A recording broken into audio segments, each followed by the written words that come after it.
বেআইনি পুকুর ভরাটের বিরুদ্ধে কড়া ব্যবস্থা নিল রতুয়া ১ নম্বর ব্লক প্রশাসন। ব্লকের বিডিও এবং ব্লক ভূমি ও ভূমি সংস্কার দপ্তরের আধিকারিকের উপস্থিতিতে বেআইনিভাবে ভরাট করা একটি পুকুর পূর্বাবস্থায় ফিরিয়ে আনা হলো বৃহস্পতিবার। এদিন এমনটাই ছবি নজরে এলো মালদা রতুয়া ১ নম্বর ব্লকের শামসি গ্রাম পঞ্চায়েতের পারাক্রম লিট্টি মোড় এলাকায়। জানা গেছে ওই এলাকায় দীর্ঘ বহু বছরের পুরনো একটি পুকুর রয়েছে। সম্প্রতি শামসি এলাকার মোহাম্মদ ইয়াজদানি নামে এক ব্যক্তি সেই পুকুরটি আড়াইডাঙ্গা এলাকার এক ব্যক্তির কাছ থেকে কিনে নেন। আর কেনার পরপরই তিনি বেআইনিভাবে পুকুর ভরাটের কাজ শুরু করেন, যা জানতে পেরে ব্লক প্রশাসন পুকুরটি ভরাট রুখতে তৎপর হয়ে ওঠে। চলতি মাসের ৫ তারিখে পুকুর ভরাটকারী ব্যক্তিকে নোটিশ দিয়ে ১৫ দিনের মধ্যে পুকুরটি পূর্বাবস্থায় ফিরিয়ে আনার নির্দেশ দেন। সেই নির্দেশ অনুযায়ী বৃহস্পতিবার ১৫ দিনের মাথায় রতুয়া ১ নম্বর ব্লকের বিডিও রাকেশ টোপ্পো এবং রতুয়া ১ নম্বর ব্লক ভূমি ও ভূমি সংস্কার দপ্তরের আধিকারিক সৌমিত্র কুমার বড়াল ঘটনাস্থলে সরজমিনে পরিদর্শন করেন। পরিদর্শনে গিয়ে তারা লক্ষ্য করেন পুকুরটি এখনও পুরোপুরিভাবে পূর্ব অবস্থায় ফিরে আসেনি। তাই তারা এদিন ঘটনাস্থলে দাঁড়িয়ে থেকে তড়িঘড়ি পুকুরটি পূর্বাবস্থায় ফিরিয়ে আনার ব্যবস্থা করেন এবং আগামীতে কেউ যেন বেআইনিভাবে জলাশয় ভরাট না করে সে ব্যাপারে তারা সাধারণ মানুষকে সচেতন করেন। এখানে এই পুকুরটা অ্যাকচুয়ালি ক্লাসিফিকেশন ডোবা। দেখতেই পাচ্ছেন যে এটা অন্যায়ভাবে ইলিগালি ভরাট করেছে। আচ্ছা, তো ওটাকে রেস্টোর করে পুনরায় অবস্থায় পুরোপুরের অবস্থায় ফিরিয়ে দেওয়ার চেষ্টা করছি। রেসিপি লেগেছে, একটা নোটিশও করেছিলাম, 15 ডেজ টাইম দিয়েছিলাম। তো আজকে 15 ডেজ এন্ড হচ্ছে। আচ্ছা, 5 তারিখে নোটিশ করেছিলাম, আজকে 20 তারিখ।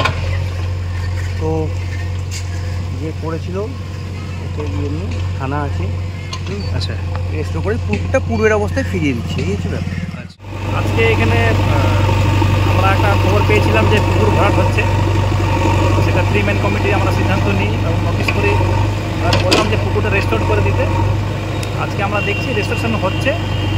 এটা একটা ভালো বার্তা যাওয়া উচিত সবার কাছে যে পুকুর ভরাটটা খারাপ জিনিস এবং ভবিষ্যতে জলের ক্রাইসিস বা কোনো কথা আগুন লাগলে জলের সমস্যা হয়, সেই সব দিক থেকে আইনটাও আছে।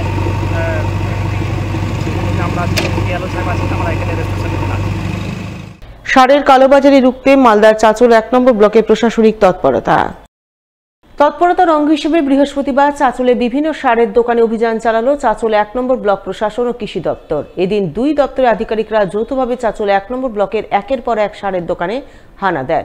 দোকানগুলিতে ন্যায্য মূল্যে সার বিক্রি হচ্ছে কিনা তা খতিয়ে দেখেন। সেই সঙ্গে সারের কালোবাজারি ও মজুতদারি রুখতে প্রয়োজনীয় পদক্ষেপ নেন। বৈধ অনুমতি নিয়ে সারের দোকানে কীটনাশক বিক্রি করা হচ্ছে কিনা সেই ব্যাপারেও প্রয়োজনীয় খোঁজখবর নেন। কোথাও কোনো গরমির অনিয়ম দেখলে তৎক্ষণাৎ প্রয়োজনীয় পদক্ষেপ গ্রহণ করেন। যার অঙ্গ হিসেবে দিন সিহিপুর ও শীতলপুরে 2টি সারের দোকান সিল করা হয় বলে জানা গেছে। আমরা আজকে চাঁচল ১ নম্বর ব্লকের বিভিন্ন সারের দোকানে, পেস্টিসাইডের দোকানে রুটিন ভিজিটে বেরিয়েছি। আমাদের কিছু কিছু জায়গাতে কিছু ইররেগুলারিটিস দেখা গেছে, আমরা সেগুলো ওনাদেরকে সতর্ক করলাম, স্টক সেলের নির্দেশ দেওয়া হয়েছে। সিহিপুরে দোকান বন্ধ করা হয়েছে, আর শীতলপুর বলে যে জায়গাতে সেখানে ওনাদের পেস্টিসাইড লাইসেন্স অ্যামেন্ডমেন্ট ছিল না। যেই প্রোডাক্ট গুলো ওনারা বিক্রি করছিলেন তার পেস্টিসাইড লাইসেন্সে ওনাদের অ্যামেন্ড ছিল। চাঁচল অনেক লাইসেন্স প্রাপ্ত দোকান, তো পেস্টিসাইড আর আমাদের ফার্টিলাইজার, সিড এসব মিলিয়ে তো প্রায় 150-র উপরে আছে। আমাদের যেমন এর আগে আমরা আজকে এখন যেখানে আছি সেই এই দোকানটাই কিছুদিন আগে আমাদের মাননীয় জেলা শাসক মহাশয় এসেছিলেন, ওনার ইররেগুলারিটির জন্য আমাদের দোকানটা সিল করা হয়েছিল। তো আজকে এখানে এমআরপি রেটে আমাদের কৃষক ভাইদের মধ্যে সার বিক্রি হচ্ছে। আমরা সর্বতভাবে চেষ্টা করছি, আমরা বিভিন্ন জায়গায় ভিজিট করছি, আর আমাদের অভিযান চলছে যাতে আমাদের কৃষক ভাইরা এমআরপি রেটেই সার, কীটনাশক, বীজ সমস্ত কিছু পায়।